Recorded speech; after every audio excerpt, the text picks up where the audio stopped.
Hi, Andrew here, and Canadian democracy is in crisis because of all the awesome stuff we're going to get from Blackface Hitler and Jagmeet Sock Puppet.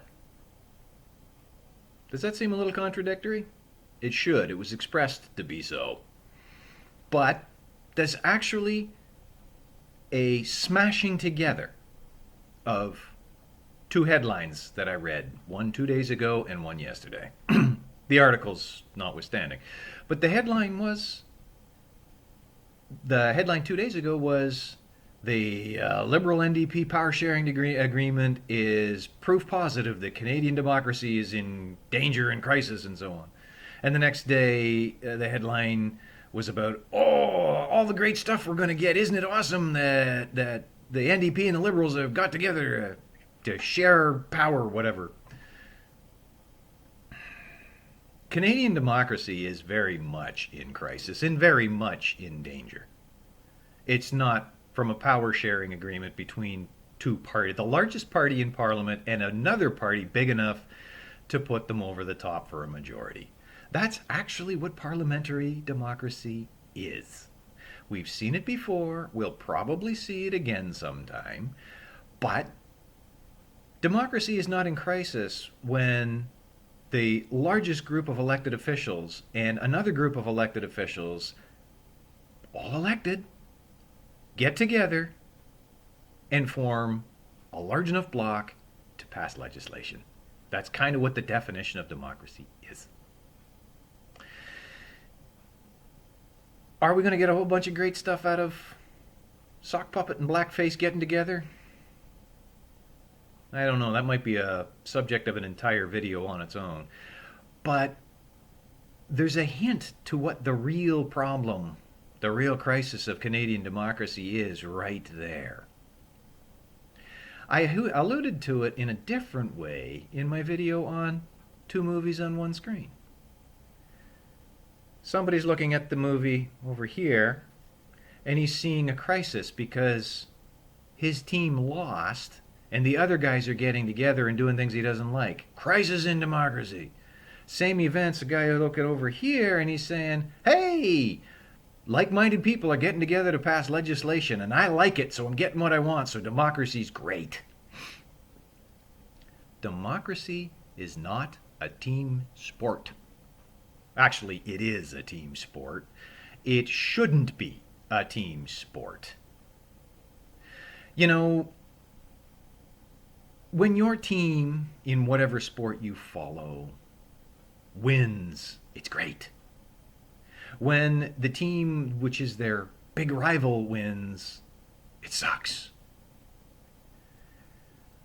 Recently, I have been not watching the games, just watching the effects of bad refereeing calls in the NHL.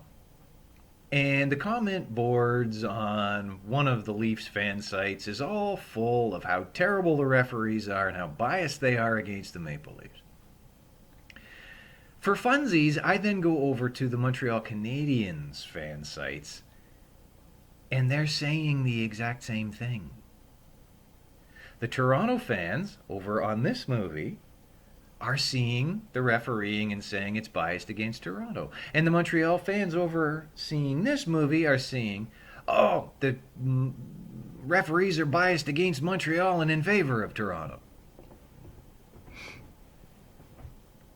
That's what these two Goombas writing about Canadian politics were doing. My team's winning. Hooray! Everything's great. My team's losing. Boo! Everything sucks. It's not a team sport. If you think the crisis in democracy is the democratic action of the Canadian Parliament by the largest party, which formed the government, gaining support from a minority party that is big enough to take them over the top, no. If that's where you see the problem in Canadian democracy, you're showing the problem right there. If you don't see a barely elected prime minister invoking martial law because he was embarrassed to break up a peaceful protest if you don't see that as a crisis in democracy, I suggest you go look at the reaction of the members of the European Parliament to Blackface Hitler's visit. They actually recognized the tyranny that he was imposing. That is an aspect of the crisis of Canadian democracy. $2.2 billion of taxpayer money being fed to the press to support said Blackface Hitler leader. And them pumping out the propaganda in favor of him. That is an aspect of the crisis of Canadian democracy. The roots of this crisis go back a lot farther than Trudeau and his foolish antics. Canadian democracy has been a wobbly affair for my entire life. I remember back in the 80s, I think it was. I mean, it was the 80s was when Brian Mulroney was elected. He had his two parliamentary majorities. And back then, we were about 10 years out from Trudeau the father eliminating capital punishment in Canada. A capital punishment, whenever a reasonably fair survey was taken, a reasonably fair poll was taken, capital punishment was desired by a significant majority of Canadians. Brian Mulroney is Catholic. The Catholic Church opposes the death penalty.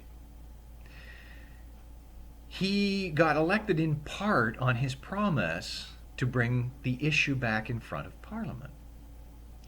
And he held a free vote, a non-whipped vote, a non-confidence vote, so that he could lose what he wanted and not have his government come down. The whole notion that the Prime Minister has to announce this is a free vote. You get to vote what your constituents want, not what I tell you to. And remember, this is 30, 40 years ago. That's a crisis in democracy. The vast majority, maybe not vast, a significant majority of the country wanted the noose reinstalled. The governing party generally wanted the noose reinstalled. The Prime Minister didn't.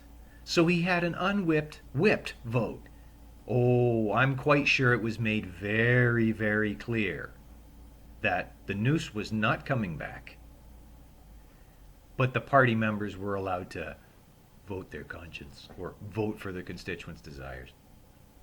And yet somehow their consciences and their constituents' desires didn't actually line up with the real desires of the Canadian populace. You want a crisis in democracy, look for that. Don't look for team sports. My team's winning, everything's great. My team's losing, everything's wrong. There is very much a crisis of Canadian democracy. But that ain't it.